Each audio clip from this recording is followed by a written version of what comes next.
Cars are the heart and soul of Forza Motorsport 4. At Turn 10, we're passionate about bringing the most incredible cars to your garage. But before we do that, we have to travel the world, collecting, researching, and sourcing these cars for use in the game. The process starts with design announcing a car. From there, I go to clubs, look for sale ads or dealerships. And sometimes it's people I've already met. But at the end of the day, these guys are car guys. They're open to it, and they enjoy sharing their car. And for Forza 4, that car is their car. It's going to be in there forever, and it's something you can't take away from that car owner. And those car owners, I think, really enjoy that. That'd be like the highlight of my life. Some of my MMA fans driving my car in Forza. If it makes it, I'd be happy. If not, it'd be like, okay, next time I try.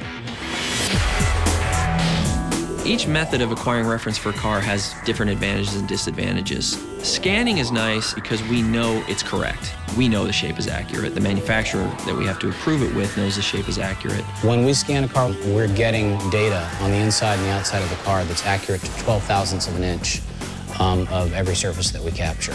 Some of the other ways that we capture data for cars is to take photographs of the car. We shoot photographs for two different reasons. One is for texture source. But we also have to rebuild the shape. In cases that we couldn't scan the car, we have to recreate the 3D shape of the car out of photos. So you take photos from a lot of different angles, and then we lay those photos in behind the geometry as we're building them. So we actually match the geometry to the photo in the viewport when the artist works, and then we can match them to multiple views and know that it's correct, and then the shape is sub-centimeter accurate on the surface of the car. We think of the Auto Vista experience cars almost as a level to explore. You can go in there, open the doors, lift the hood, so we have to capture the gauge sweeps, the light beeps, all that stuff that happens in the car when you first key it up to a much higher level of detail. With the introduction of Auto Vista, we wanted to really immerse the player in that moment. So what we do is we actually have a surround sound 5.1 microphone that we put in the driver's position inside the car while we record that entire sequence. Authenticity is the key to the car sounds for this game.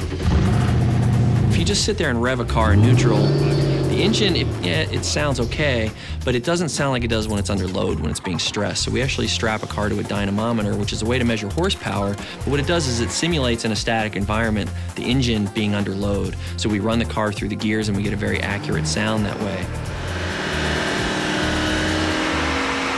Every car is different, and we'll spend some time walking around the car at first, trying to work out where the cool sounds are, what the sounds are that really capture the sound of that car, and then we'll position multiple microphones on each of those sources to try and get different perspectives to make sure that when we bring it back to the studio, we can get everything we need and reproduce the sound of that car. The audio sessions allow us to have the car sound real in-game, and the dyno session really allows us to push it to its limits.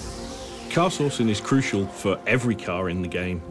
The lower-end cars in the game are just as important to us as the high-end cars because a lot of people have got experience driving the first cars that you're going to get in the game, and we need to deliver that experience. Much fewer people have driven a Ferrari, but all cars are important to us, and we need to make sure that every car is as authentic as it can be. From the sounds of the engines to capturing every line and curve on the car, the result of all this hard work is the most authentic, beautiful, and fun driving experience on the Xbox 360.